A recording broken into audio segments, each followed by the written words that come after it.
You're listening to Parasearch Radio, news, views and reviews from the world of the paranormal from across the UK and beyond.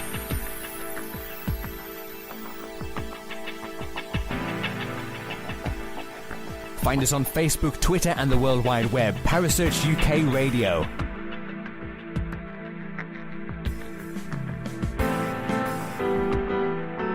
Parasearch Radio, broadcasting to the UK and beyond.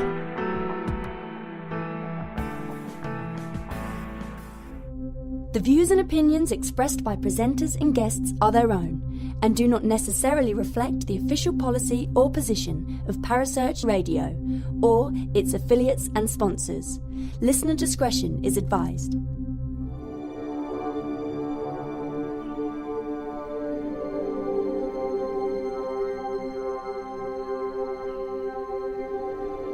You're listening to Kerry Greenaway and Mark Manley on the Dark Mirror Paranormal Show, only on Parasearch Radio.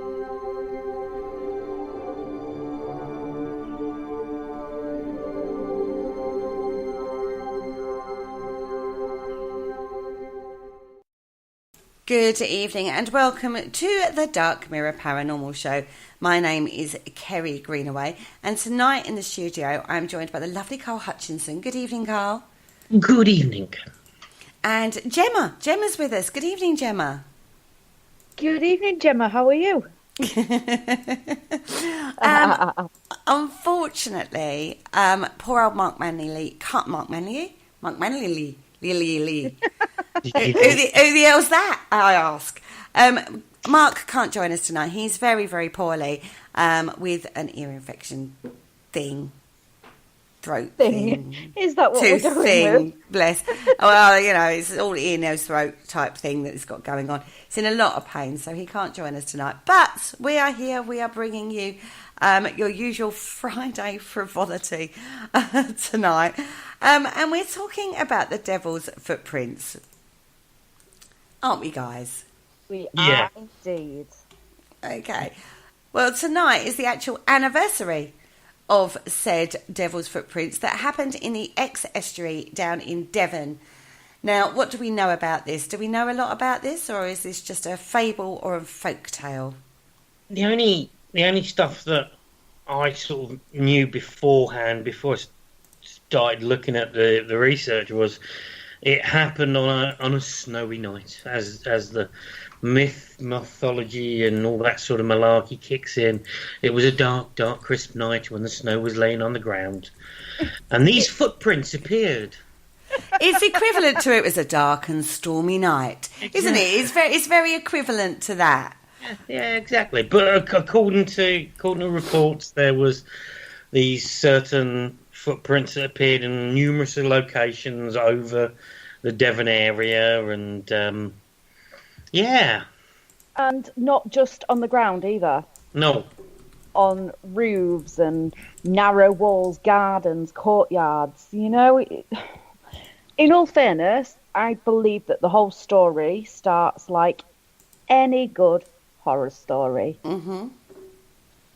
It does. It does sound like that, doesn't it? You're true. The thing with this one, the weather conditions were quite unique. There was, it was sub-zero, wasn't it, for about 3 months between January and March. So any fresh snowfall that they had was falling on snowfall. So, you know, it's not defrosting and then refreezing and then defrosting and then refreezing. So you've got like a sustained period of time of snowfall. Now, I don't know. I didn't look that far back into like weather records or anything like that, but I don't know how much snow had fallen. I don't know how deep the snow was or anything like that. But I have to say, looking at, you know, like accounts that we looked at, it didn't seem like it was like knee deep or anything stupid like that, did it? No, and if you think of it logically, because of it being minus temperatures anyway, yes, snow would have landed, but very quickly that would have turned to ice, which would have compressed the snow anyway. Yeah, you've also got the thing about it could, like, you know what it's like when you have fresh snow. It just takes something to make an imprint, and and the imprint becomes bigger and bigger because unless it freezes straight away, it thaws slightly, so it expands, so you get a bigger than it should be. Yeah. Now, what's interesting about this is the length of terrain. I suppose I read reports that it went from 40 to 100 miles. Now, bearing in mind, this is 1855, so how was that verified for a start? Must have had a long ruler. I mean, I know that I mean, it's almost like, it sounds to me a little bit like, you know, like when one person tells a story, go, oh, yeah, we had those footprints in our village, and oh, yeah. And it's almost like a domino effect, which wouldn't have happened it wouldn't have been verified on the same day. You wouldn't have had one man that sort of just following these tracks for 40 to 100 miles in this weather. They're not going to do that, are they? So it almost sounds like a domino effect. So, you know, someone's gone to the next village and said, oh, we had some really weird footprints in the snow. And that was my effort. That sounds like a very, very Cornish accent, that does. Thanks, thank you. I'll take that. And they've gone. Do you see what I mean? So they said they reckon that this trail was 40 to 100 miles long. I mean, that's a long old stretch, right? Yeah. So I would say that's probably not accurate. Yeah, but it could be anything. It could be like we say, it could be birds that the footprints thawed, so it makes out like it's bigger than it is, and running around and all this sort of stuff. So you got to take a little bit of a pinch of salt, unless there's other things that relate to it. Yeah, I mean, I can imagine one person maybe following the trail for maybe a couple of miles, maybe. Personally, I wouldn't. Not in that weather. Far too cold, and I don't do snow anyway, so I definitely would not follow any footprints in the snow, it's got to be said. But realistically, for a couple of miles, yeah. Hundreds of miles? I mean, wasn't it like Devon and even come all the way to Lincolnshire, which is nigh on 200 miles away from Devon area? Yeah. Yeah, but the reports say the footprints were donkey-like. Yeah, they're like a hoof-like, which is where the devil thing came in. It's another one of these things that you just have to look at and go, really? Yeah. Yeah. I mean, shall we look at it? Shall we actually go through that whole tale and then pull it to pieces? Go on then, let's do that, yeah? Let's do it. Let's go there. Go on then. Right, you could do the reading, Terry, because I can't say half the words, to be fair. Oh, for God's sakes.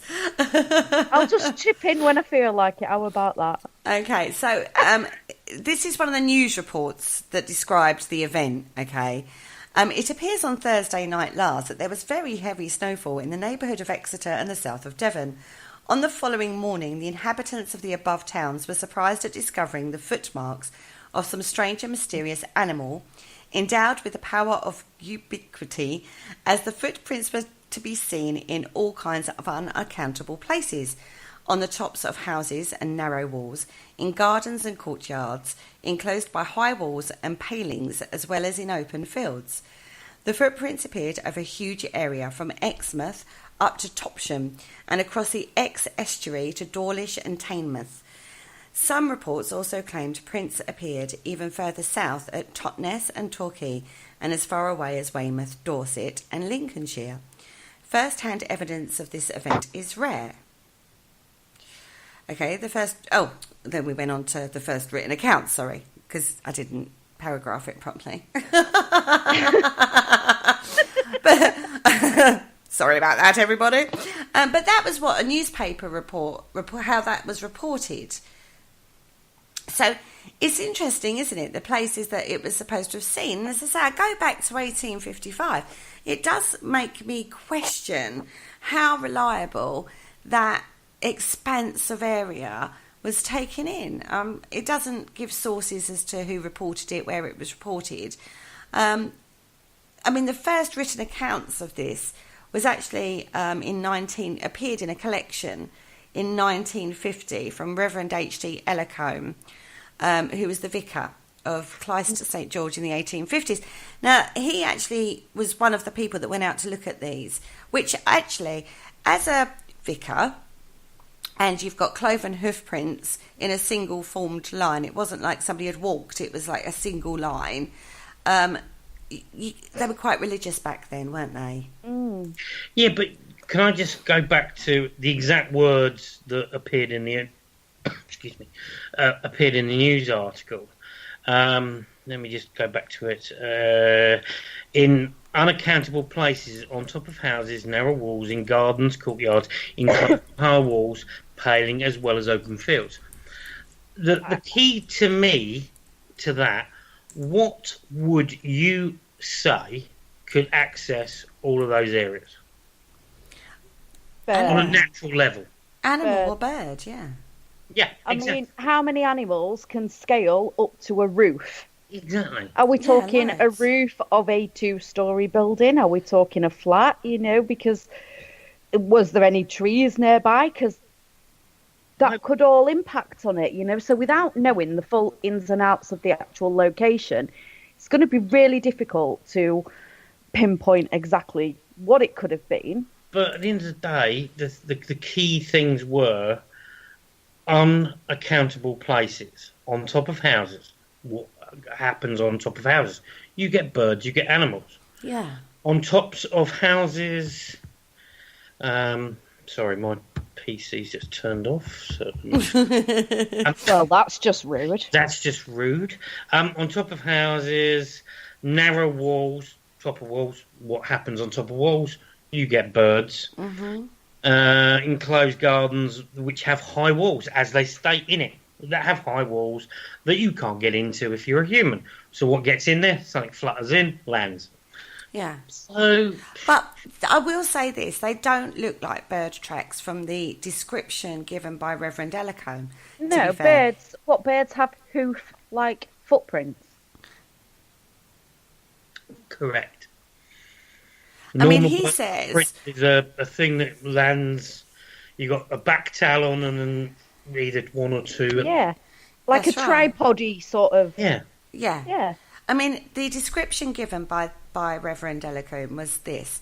He said that to all appearances, they were the perfect impression of a donkey's hoof. The length 4 inches by 2 3/4 inches, but instead of progressing as an animal would have done. Feet, right, left, it appeared that foot had followed foot in a single line, the distance from each tread being 8 inches or rather more, and in every parish being exactly the same size and the same steps in length, which was how they coined the name Devil's Footprints, because they couldn't find a logical explanation. And people Some animals do go in a straight line, though, as opposed to foot. But you've also got to think, if you think of bird, as you've seen, if you look at birds when they land and they hop distances, equal distances. So at the end of the day, if you've got two little doobie-doobies on their little feeties... Doobie-doobies. Sorry, I'm drugged into the eyeballs. And they bounce, and they bounce along and all that sort of stuff. It is. I mean, there are various theories that were put forward about this, which is, I have to say, I mean, none of them I think are. It could be anything or everything. Do you know what I mean? One of them was from the Devonport dockyard. Is the chat room working? Yes, darling. Yeah. We've got Kelly in there. We've got Nathan in there. Just a couple messages saying the chat room's not working. Just speaking of the chat room, Kelly has got a very, very valid point in the chat room. How did somebody see it on top of the houses? Exactly. Was they getting ladders out to examine the roofs? Maybe they were following the marks. Ooh, maybe they were. All the way up a drain pipe. Point, maybe all the way up the drain pipe onto the roof. You can imagine, can't you? What's that man doing climbing that drain pipe? They were saying that they followed these lines or whatever for miles and miles and miles. Maybe somebody went, hang on, let's follow this and see where it goes. Oh, up on a wall, up on a roof, up a tree. I mean, I have to say that the little village, or Elicum, not Elicum, that's not where we're talking about at all, that's the person. The villages where we're talking about, back in 1855, I would imagine they were pretty much like cottages, farmsteads. I would imagine they probably, most of them had thatched roofs at the time. I would imagine that there wasn't many like flats or anything like that. The probably tallest building would have been the actual church itself in the villages around there. So I would think, if you think, well, I could be very naive in my mental image of how this has happened, but I don't think any of these places were like massive. So I think you probably would have seen them from the ground. Well, particularly if they appeared on lower level and somebody then started following, and then it went up and down, up and up and up and up and down, boingy, boingy, boingy.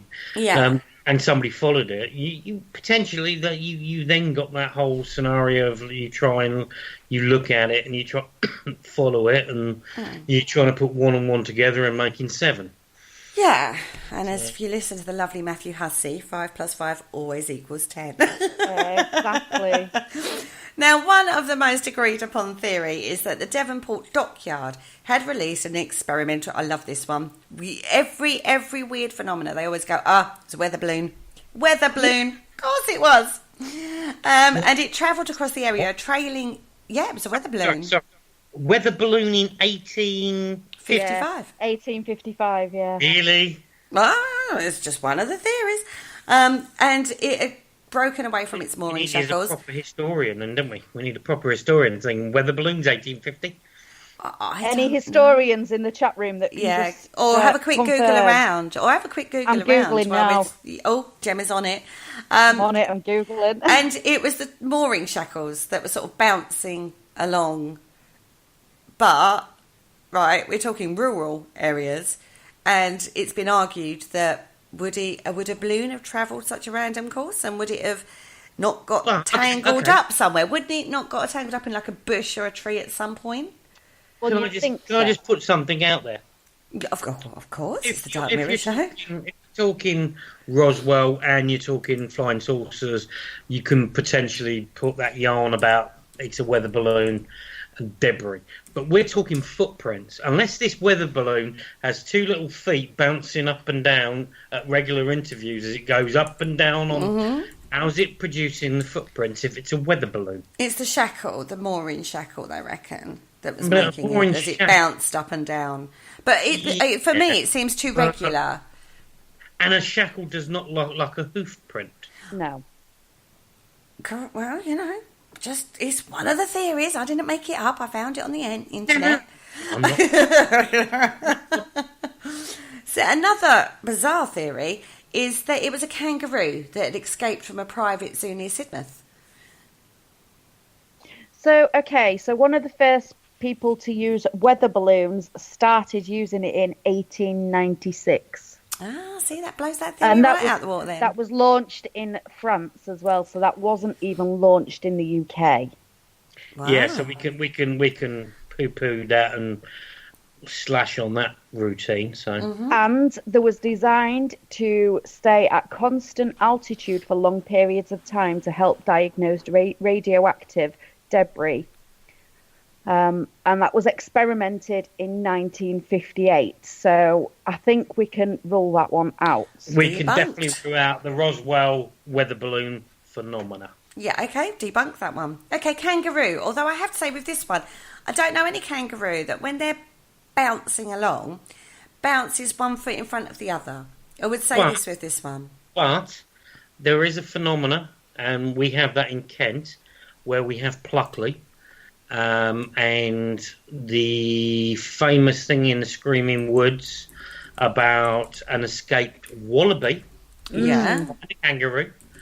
Potentially that is true because there is reports and people see it all the time. It's obviously progressed, it's bred and stuff like that, that people do see little bouncy things in the woods. So potentially an escaped animal that's then bred potentially could do. Whether it was a kangaroo, big feet, bouncy. But do they not? Well, yeah, I suppose they do land foot. Yeah, well, they're side by side, isn't it? Yeah. No, I don't know. No, it's side by side feet. Is when they're anybody else bouncing. actually sat there bouncing the hands now? Yes. Doing a kangaroo. I mean, I have to say, I've never seen a kangaroo sort of like bounce from foot to foot, one front of the other. Do you know what I mean? I do know that certain animals will follow the same track to make it easier. Like pack animals will walk through the snow in single file line, and the leader, the strongest member of the pack, will break the ice, the snow fall Same for as others. humans. Same as humans. Exactly. That's And a good what thing. would that do? But That would make the footprint bigger because more things are going through it, so the footprint becomes bigger and bigger and bigger. again, you end up with a trail, not a single line of footprints. Yeah, which would fall into the... because it would merge after a while. But what we need to know is, do marsupials, because that's what we're talking about, kangaroos and wallabies and stuff like that, do they go 1 foot, or do they just do 2, 2, 2 when they bounce? I don't know. I'm not a wallaby or kangaroo lover. So. Well, I don't know any kangaroo that does it from foot to foot and does it in a single file. Now, some other people have said that it was a badger, because badgers actually place its back feet in the same tracks left by its front. But, again, it is a single footprint line. It's not a double footprint line. And I don't know, this is a tricky one, because they walk in that way. I would have to look at the print of a badger to see if their feet... But they're clawed. They're almost like a bear footprint, aren't they, Yes, badgers? so that wouldn't have been a hoof shape. No. Yeah, but at the end of the day, if you've got a footprint, whether you've got claws or not, and then another footprint comes over the top where they place their foot, you're going to distort what footprint's going to be placed. So it's going to distort on what it's going to look like. I personally, if you're going to choose anything out of what we just said, whether it was a weather balloon, whether it was a kangaroo, whether it was a badger, I've been to Cornwall, I've been to Devon. There's a lot of badgers down that ain't going to win. But I don't know any badger that climbs drain pipes or goes on roofs. Pops onto the roof, yeah. I'm just going to pop on the roof to leave a little trail. You live in the darkest of Essex. They're little badgers. Yeah, but badgers in any part of the country do not leave a little trail like Hansel and Gretel. Let's be honest, they're not going to leave a footprint onto roofs. You look at modern day things where the road people, the Department of Transport, they will put in, when they build a road, they will put in an underpass for animals that they know will travel in a certain direction. That's true. Yeah. Why is that not? If these things are travelling in a certain direction, why is that not any possibility? It's not one badger, it could be loads of badgers or certain animals. Yeah, so it looks like it's one trail and it isn't. It's just happens that it looks like a trail. So the one footprint has got bigger with every foot leading into it that's not quite fitted in. But I still think this is a far-fetch. The transport people build in these underpasses for rabbits or wildlife because they know they travel on certain spots. What, a badger? Sorry, I'm reading the chat room because Bear says that they can climb into trees, and she did get one on her roof. Yeah, I've just been reading that too. What, a badger? They're noisy little so-and-sos. Oh, the Royal Navy were using weather balloons. Oh, I love it. I love it when the chat room get on it. Okay. And there was tethered to ships for observation purposes. Yeah, but how does a tether to a ship then suddenly produce footprints? Or what if it broke loose? Like the anchor had come off, it could move. Well, as I say, these are all theories that have come out. Now, one animal expert, but this wasn't a named expert, so it makes me wonder the relevance to this, said that no beast or bird could have made such prints in that straight line for such a distance. But as we've just said, it may not have been like one person or one thing that made the straight line. It could have been, as they've gone from village to village, they go, oh yeah, we've had marks like that in snow. And it actually was all completely unrelated. It's only because it got pointed out We had these weird marks in this. I'm trying to do an accent. I really shouldn't bother. You can almost see how the story built. Do you know what I mean? Particularly communication lines and stuff like that weren't very good in there. It's not like you could phone your neighbour up and say, "Here, mate. Here, mate. Here, mate. Go check your local fields and woods because we've got some right weird marks going on down here." And they go, What's occurring down your neck of the exactly. It's very, you can almost see how this has sort of happened. But, I mean, a scientific explanation, right? Put our white coats and safety goggles on for this one. Reckons that the way the rain fell and frozen may have created the effect. Sorry, what? Rain falling on top of the snow and the already ice, because of the -degree temperatures, could have set that sort of shape, if you will, in ice. It seems a little strange. My knowledge, rain. So if it was rainfall, yeah, I'm with you. The phenomenon I'm thinking of, you wouldn't have a straight line with nothing else either side.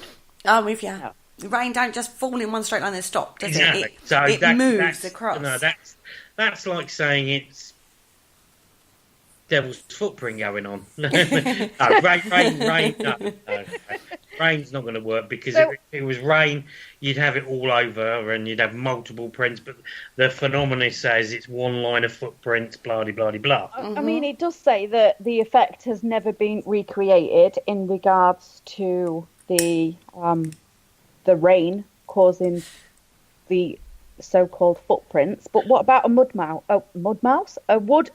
What is wrong with me tonight? Apparently there is wood mice native to that area that are known to hop and can leave a hoof-type footprint. Yeah, but they said hop, so you'd have two. This is very true. So you wouldn't have like a human, I don't know what's called, is it pediador, where you stand up and walk? Yeah. 1 foot, 1 foot, 1 foot. So you'd have your pattern of your footprints. If it was a wood mouse that hopped, you'd have 2, 2, 2, 2. This is true. I have to say, out of all the explanations, I kind of like the wood mouse explanation. I would say probably the badger, because the badger, basically their footprints, they walk like... If they plant the same foot in the same space as where the front foot, they walk like us, basically. So 1 foot, 1 foot, 1 foot. Wood mouse, hop, hop, hop is going to be 2, 2, 2 all the way down. You're not going to have the space like you've got somebody pacing. Right. When do you walk and have your same footprint in the footprint behind, unless you're on a catwalk? Because at the end of the day, we have 2 feet, so we never plant our foot in the same footprint, do we? And with my balance, going forward. Exactly. With my balance, I wouldn't be able to do a straight line regardless on a catwalk or not. But if you're walking, you're not gonna be going back and planting your foot again. You're walking and you're planting. But and it's a 2 footprint track. This is a single footprint track. But if you're saying the badger, which I don't know because I'm not into badgers or whatever, if they walk and they plant their back foot in their basically the same arc as your front foot in the same thing, yes, you're walking like that, aren't you? That's really good when I'm trying to do an impression, trying to walk. Now, Kelly has said... Kelly has just said that sheep and goats both have hoof prints. Yes, you're right. And this is what the footprint was likened to. But they have 4 legs and wouldn't have created a single line. But the devil, as we know, the religious depictions of devil, has got goat feet, right? Hence, it got its name, the devil's footprints. But moving back onto the chat room, we've got the professor, good evening, Mr. Nib, saying zoom out, but then Nathan is saying he finds it very strange that a vicar discovered the devil's footprints. Could have been a way of him trying to cause fear among the locals and raising the profile and the need for more religion.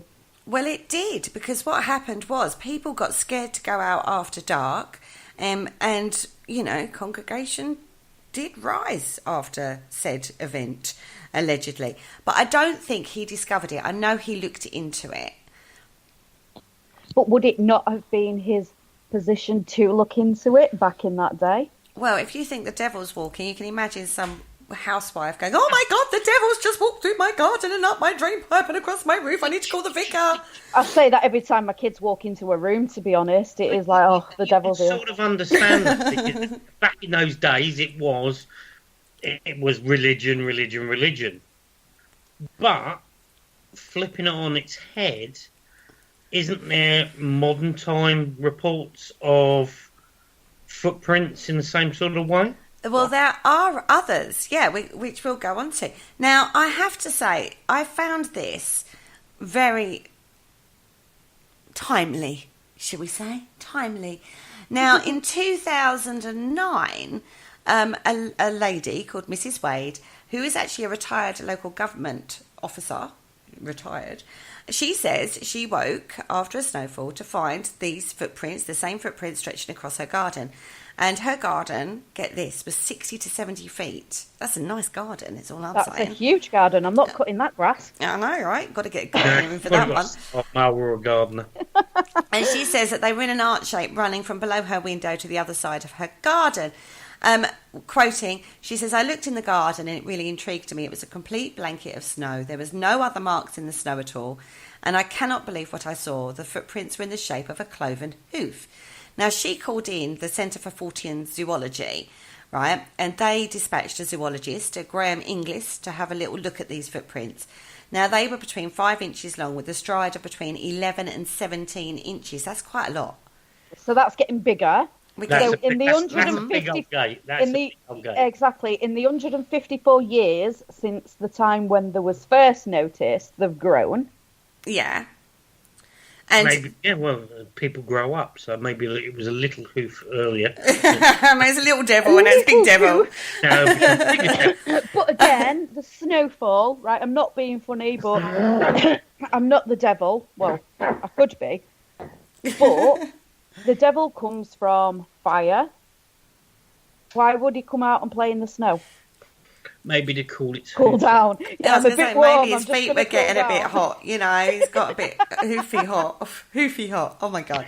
Anyway, Graham said, she turned around and said, "This is certainly a first for me. The footprints are peculiar, but they are not the devil's. I don't believe the horned one has been in Wolseley. Wolseley. Anyway, he goes, personally, he think it belonged to a rabbit or a hare, but in the Fortean circles, it caused a massive stir and lots of disagreement." Thank you. Okay, basically. So, just going to throw it out there. How would Graham know if it was the horned ones or not? Has Graham met him? Oh, who knows? Maybe Graham's met a horned one in the past. I mean, it's one thing to say, you know, in my opinion, which I suppose is what he's trying to say. Well, I think one thing is, Jem, unless we got... Unless we choked. Unless we choke. Unless we actually see a physical footprint on a photograph of this alleged hoof-like cloven hoof. Mm-hmm. I never understand this thing about cloven hoof. That's what animals have. They call them a clove hoof. A whole lot of animals have these. Why is it hoof? Why is it a cloven hoof? Because of the way the shape of it. Shape of it, yeah. But it's a hoof print.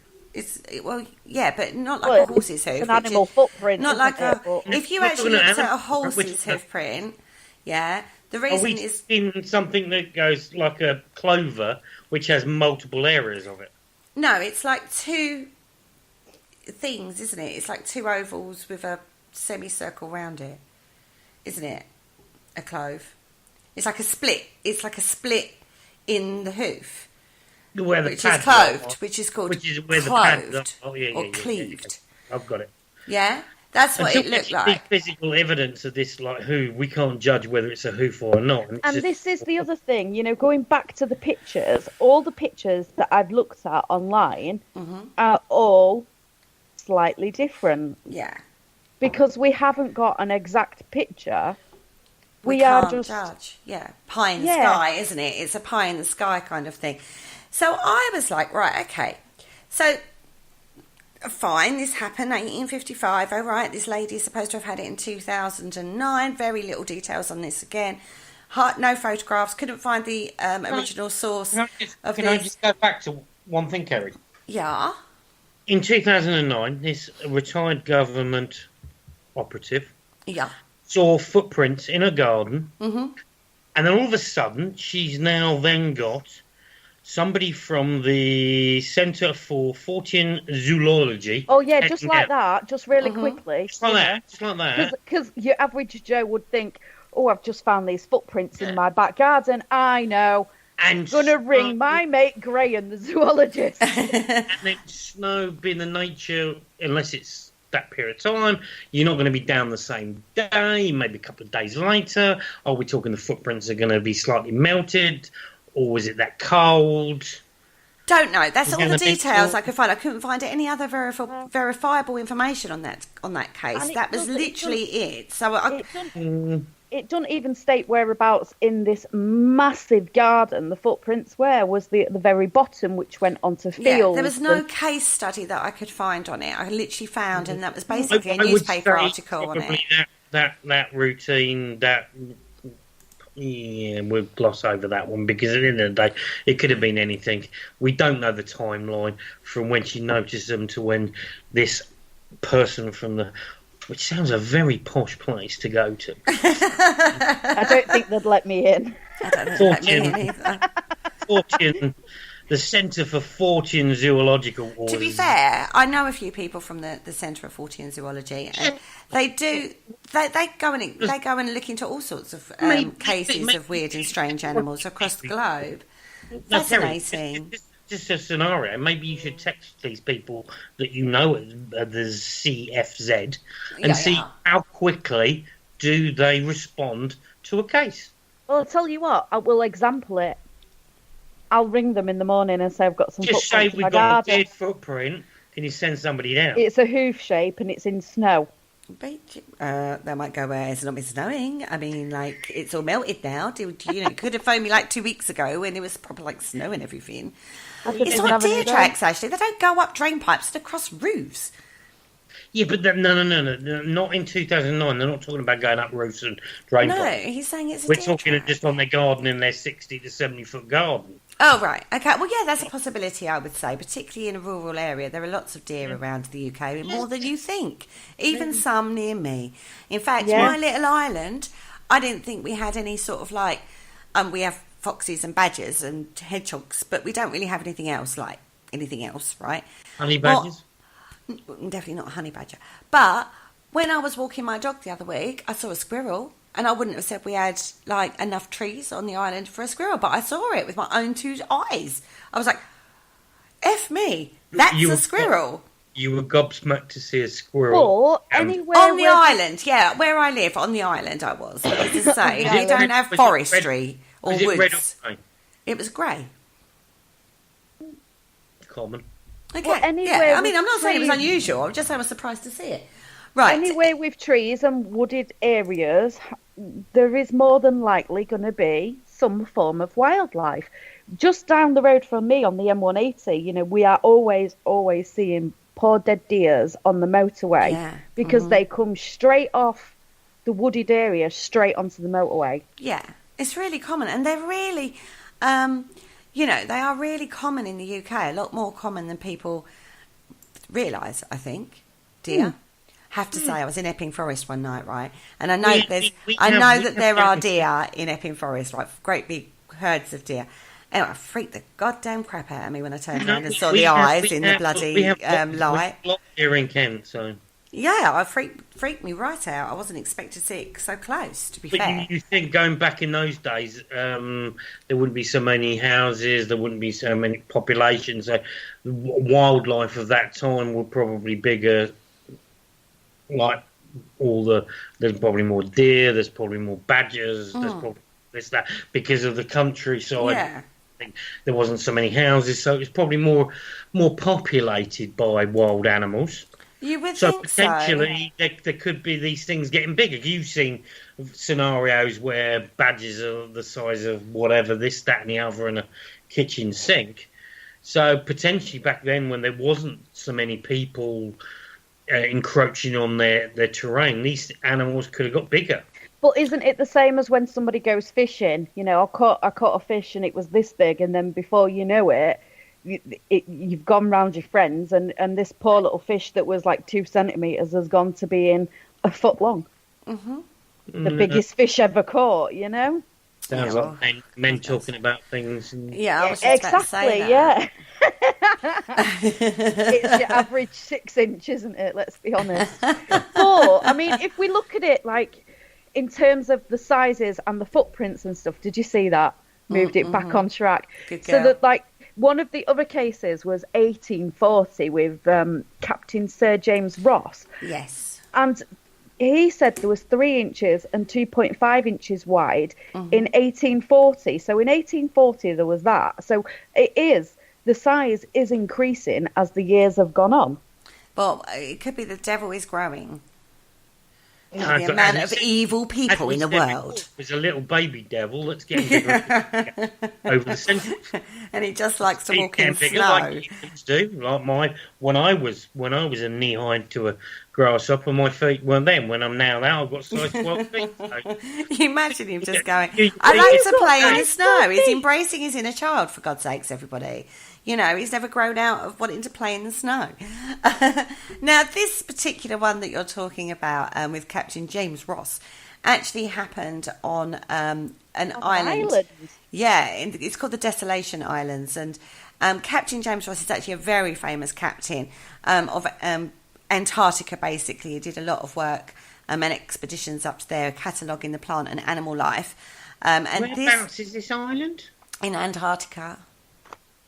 Yeah, but that can't relate to the UK because obviously you have different wildlife. Well, yes, but it's the same case, but in a different area, in a different time span. So it's like proving that the devil walks not just in the UK. Proving, I love that. I love that. It's evidence. Yeah, it's and intercontinental devil. Words from Kerry. The devil only walks in the UK. As it doesn't only walk in the UK. Now, he was on this island. Now, the only animals on this particular island were insects, seabirds and seals. Although I would like to say, it wouldn't surprise me if there were a few mice. There's got to be. Just because I didn't see them, don't mean to say they weren't there. Well, mice don't usually come and give you a greeting, in all fairness, do they? No. Nor does the devil, really. So. A lot of wildlife tends to scarper if people are stomping towards them. I think the point is that there were no like sheep, goats, horses, anything big. Do you know what I mean? There's no large land animals on this particular island. Now, anyway, one of the detachments that went onto the island was a lieutenant bird, and he found snow-swept land, fresh fallen snow, a line of horseshoe-shaped hoof-like tracks, like Gemma says, measuring 3 inches long and 2.5 inches wide. And they disappeared at a rocky area without snow. And they had no explanation for this. They said it could be a horse. Right? Well, there was no horses found on the island? No. And because of the Arctic conditions, it would have pegged it quite quickly, I would have thought. And where would it have come from in the first place? Well, you say that, but animals adapt. But where would it have come from in the first place? A ship? But there was no... Other intrepid explorers? But there was no other expedition or shipwrecks in the vicinity at all. How do you know whether there's not been anybody exploring that? You look at the whole thing about people that have explored other continents around the... People that are finding out that people have arrived there before the famous cases. So potentially another person could have been there, had this, and this is what you're talking about when you go to Australia. People are bringing in wildlife and bringing in things like that before everything else comes in. So you can't rule that out. I knew when I said that was proving it that was set the chat room off. Yeah. See, just as you finished talking, I was just reading the chat room and I'd read Richard's comments and then Ashley's comments, and I just thought, Gemma, please do not burst out laughing. This is so unprofessional.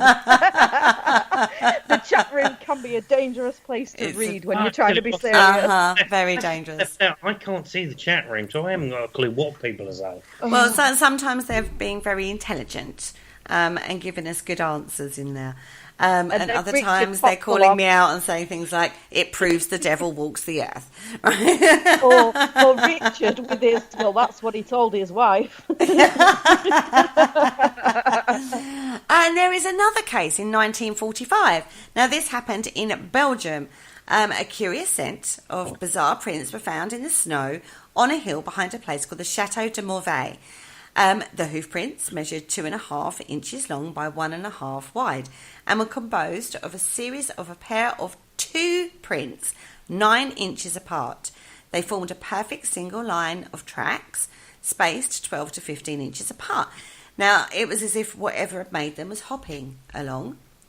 This went on for several miles across hillside, forest, fields and a stream. They even allegedly went across deep snowdrifts, yet there was no sign of a body's, like an animal body's weight, compressing it any deeper than anywhere else. And, odd. They said they'd never seen anything like it. I like this. Eric Frank Russell specifically said that they were very reminiscent of the devil's footprints in Devon. Although how unless How he had can he seen, say that? I was going to say unless he had seen that, but I didn't find his name referenced against the devil's footprints at all. And unless he went to Devon to actually see the footprints, because there was no pictures, no imprints, no nothing taken. It just makes me think he read something about that and went, oh, look, that seems similar to what happened in Devon. But, he's assuming it's the same. Exactly. Now, they theorised their ideas of what caused the tracks were actually a goat. Which is what we've been saying. Mm-hmm. We've been on the animal front. Yeah. I do think that sounds like the most logical explanation is animal of some form. Well, I don't see... Not that I'm saying the devil doesn't exist and that he wouldn't visit the world from time to time, but... Belgium? Maybe he went for the chocolate. A bit more picky. I do apologise. That was just my stupid sense of humour kicking in. I think Kelly, there's no pictures, unfortunately. Kelly in the chat room's just asked if there's any pictures of the hoof footprints, and there isn't any, is there? No, there's only drawings of them, no photographs or anything like that. You can find people that at the time made drawings of them, but again, there are various ones out there on the net, and who knows where in Belgium was these footprints? Oh gosh, I did say it, didn't I? It was in Everberg, just behind a place called the Chateau de Morvay. The chateau, darling. The Chateau de Morvay. Okay. Maybe the devil was popping in for a nice glass of red. Maybe he was. Who knows? But I have to say, I think the more I looked at this, the more I was going animal. So, can we just pop over to the chat room just for 2 seconds? Because Mr. Nib has got a very fine point. Why can't it be Pan instead of the devil? Mr. Nib always has a very fine point. As we all know, Pan was anglicised, shall we say, or Christianised, and transformed into the devil. Sorry, I didn't hear that. Pan, the original pagan Pan. It was basically plagiarised into Christianity to become the devil. You're talking the little guy with mythology. So where's that into the devil then? Well, Ashley is saying, why couldn't it be Pan instead of the devil? But because Christian vicars were looking at it, they said it was the devil. Okay, so we're flipping on its head, saying it was Pan instead of the devil. Yeah, so it's Pan's footprints. Pan. Yeah, we're not talking Peter Pan. Belgium, the Cornwall, and someplace off Antarctica, having a little wander around in his winged shoes. And now he's saying, "Hello, hello, my small pea." I know, I just see that. I was thinking, why is Mr. Nib now discussing peas? We're on about the devil, not peas. We're not having lunch. I have to say, I think that's the only word I remember from my French lessons. So you're going from one beast to another fictional beast? Yeah, but... don't worry, Carl. Unless my drug-addled mind is playing up on me, I thought we're trying to get to a point where we can look at a logical explanation, not a Greek mythology or whatever Pan is. It's only because it was mentioned we're talking about it. Anyway, so there's another very, very famous footprint that's supposed to be caused by the devil. Now, this is in... This is the cathedral. This is the cathedral, Our Lady of Munich. Yeah. It's also known as Frauenkirche. I'm glad you said that. Maybe not quite right, but we'll go with that. It's a 15th century church in Munich, and it is the seat of the Archbishop of Munich and Freising. And it was constructed in 20 years between 1468 and 1488. Now, the architect, Jörg von Halsbach, was at the helm. And this is a tourist attraction, right, everybody? So you can go and actually see this for yourself. And in the floor, there is a footprint that seems to have been stamped in one of the floor tiles. Now, Carl's already face-palming. Isn't that near the entrance? It is, that's right. It is right near the entrance. Now, according to the legend, building the cathedral had some serious problems, right? Monetary problems and they had all sorts of issues regarding this. Now, the architect ended up making a deal with the devil. I love deals with the devil, right? Because some of them are really stupid. In exchange for playing poker at the time. No, he just wanted to finish this cathedral, isn't it? Because there's a lot of stories that devil interacted and they were playing cards. Yeah, fiddles and cards and all sorts of things. It's a subject for another show, I feel. Yeah, the places in Ireland and caves and all that sort of the devil cards. I think maybe that's a subject for another show. It deals with the devil. But now this is quite ironic because he's building a church to celebrate God and he's gone to the devil to help him finish building it. Yeah, like, I know I'm working for the other side, but can you do us a favour, mate? Could you just lend us some cash? Remember that, as they say, there is the thing about the devil and angels is just a fallen angel is the devil. Yeah. So I know they still believe in the church, but they're against what stands for. Just gonna throw it out there, though. If we're gonna go on to the fear that the devil can cause, is that not just a way of money making and bringing more people into the church again? Wow. Yep. Anyway, in exchange for finishing the construction of the church, the devil said that it shouldn't have any windows. So he didn't want any light coming into the structure. Well, the architect, old Yorgi, said, okay, and then went... Yorgi? Yeah, Yorgi. Not Yogi Bear. Yorgi. Or George. Depending on how you say it, I don't know, right? So anyway, he sort of went, yeah, Devs, that's fine, no problem. I'll make it no windows at all. Carried on, basically built it to how he wanted it with lots of windows. And the devil came along to check to see if he had kept his side of the deal. And when he realised that he hadn't, that there were windows in the structure, he stamped his foot. Yeah, because that's all the devil would do, isn't it? I'm very mad. I've got all this power, but I'm going to stamp my foot and imprint the ground. Is it 1 foot? 1 foot. Just 1 foot, yeah. Uh-huh. The strange thing about this is the legend says, I didn't actually check historical facts on this, but the strange thing about this is there's no further information about the life and times of this architect. Allegedly, didn't bother going into that line of inquiry, we'd just like to say. In this church, in wherever it is in Germany, I believe, there is a footprint stamped in the ground, which is obviously covered up. So there must be photographic evidence of this footprint. There is, because it's a tourist attraction to said day. And have you seen these? I looked on the net, and I have to say, from what I saw of the old photographs of this devil's footprint, just looked like a crappy tile to me. Yeah, you see, I'm with Kerry on this one because I had a quick look at it earlier too, and I wasn't impressed. I'm gonna, as we're live on air, I'm gonna Google it. What's it called again? Oh, for God's sakes! I Look, the I bloody can't say research. I've been ill all day. Give me a break, please. Guides. It's the Cathedral of Our Lady in Munich, also known as Frauenkirche. Here we go. Devil's Footprint in Munich. There we go. Just Have a little look, guys, and just have a quick Google of this, because I don't think, I mean, yeah, I suppose it stretch the imagination. You could look at it as a footprint, but... Well, Kelly's just said she's going to pop off to the church, and if it turns out to be it'll turn out to be a unicorn alien, she promises. You know what? Okay. Now, there's All a topic. Okay. A unicorn aliens. Okay. I am looking at said pictures now. Uh-huh. And what do you think? I'm sorry. I'm sorry. Don't you be sorry, love.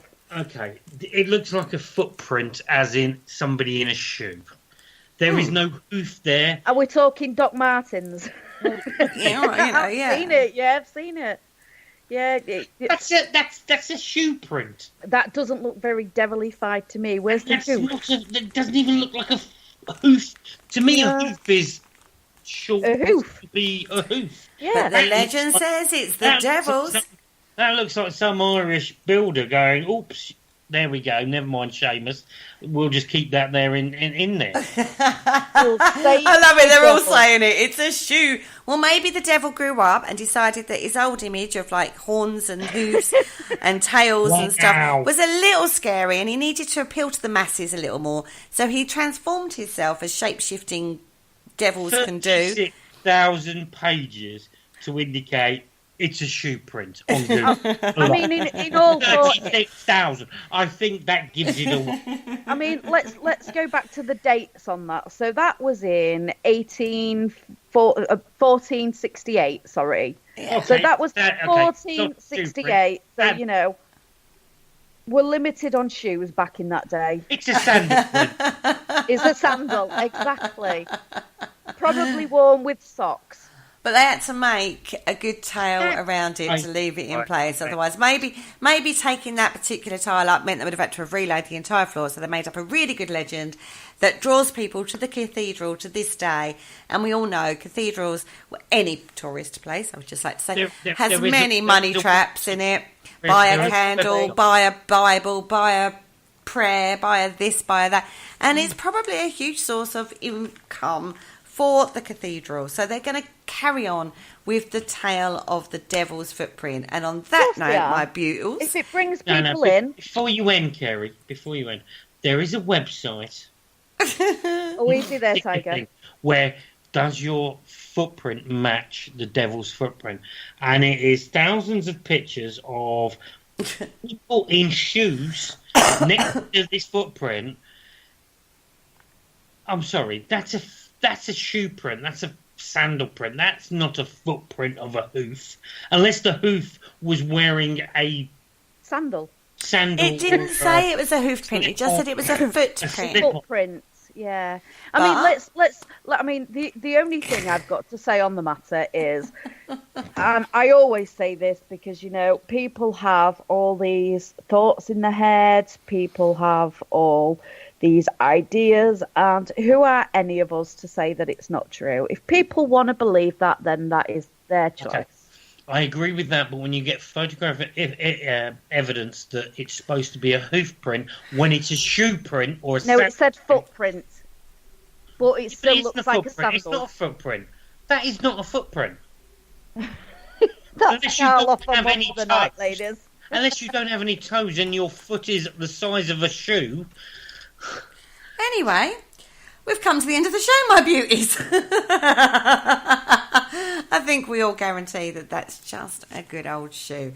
Anyway, tomorrow evening, if you're a little bit bored and you want to ask Penny G. Morgan questions, she is going live in the Parasearch Radio group page around 6 o'clock in the evening for her Q&A. So join her over there and throw lots of history questions at her and see how good her knowledge is. I'm saying this, when it's my turn, I'll be like, don't ask me anything complicated. You actually doing it, Kerry? Pardon? You actually doing it? Yeah, of course I am. I'm not going to put you lot up if I'm not going to do it, am I? I just thought it was just the newbies like the presenters that were doing it. No, it's all the presenters. All the presenters are having a turn at it. And I have got to put myself in the firing line as well as putting you up. So that means you're last? No, I'm next week. Are you? Yeah, next week, Nathan. You can come chat to me while I'm live. Jim, can't do it because we'll be investigating Saltmarsh. I Yes, know, but we what a don't start shame. till 9 o'clock at night, and Kerry's doing hers between 6 Oh, and that's 6, funny 7. because half the presenters are in an investigation. No, it's fine. We will make sure that we're available. It is that simple. Oh, I think we might be having a moment, like a little bit of a prayer session. Yeah. Everybody just come. We're off to watch Parasearch Radio. Okay, well, anyway, tomorrow. There's going to be Mark Manley, Paul, Jeepers. Gemma, and myself. Possibly Joe, depends if she comes down. I'll be going live at about 9 o'clock, everybody, on my turn. But tomorrow it's Penny's turn, and she's going live around 6 o'clock. So if you want to join her on the Parasearch Radio group page and ask her anything that you've been burning to ask her for absolutely ages, then join her there. Then on Sunday evening, I'm carrying on the theme of positive psychology. And in the studio, I've got the lovely Lisa Michaels, who works as an inspirational life coach, changing your life, and works actually with a lot of positive psychology. So I'm hearing it from the different side, a bit more of a woo-woo side rather than the scientific side, which I heard from Cal Cooper last week. And that's 9 o'clock on Sunday. And then that's another week of shows for Parasearch. On Monday, don't forget, I'll be going live to give you the weekly show roundup. So, my beautiful people, that's it. We've done another show. Oh, that's another one done. Tick. On that note, thank you, everybody, for joining us in the chat room. It's been great watching your comments, Floodcast. Can I just do a shout out to Mr. Mark Manley, just for him? Just because he's there, just because he's got two. I think we'll all have to have a go. To be fair, we all have to sit there. Yeah. So after 3, 1, 2, 3. Aliens! Good night, everybody. Thank you for listening. Don't forget to join us for more shows throughout the week. Find us on Facebook, Twitter, and the World Wide Web to keep up to date with all the shows right here on Parasearch Radio.